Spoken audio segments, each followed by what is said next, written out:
Can you find the solution to this 3-mark question aimed at nursery school students? Did you do this and say y equals 4?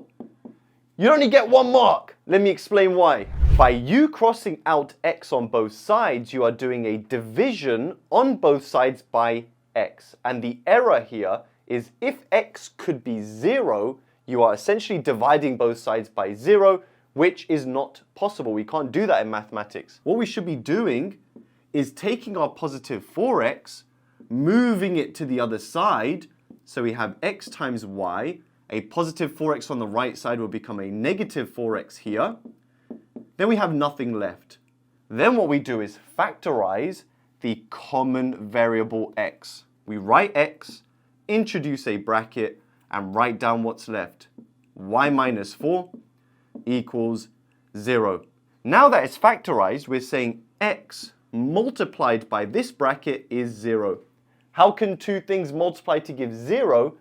It's if this is 0 or this is 0.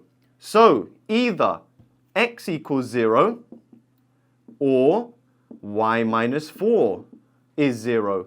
Then we take the minus 4 over, we get your y equals 4. But the error, remember, is dividing both sides by x. And here, it can be 0. Nice.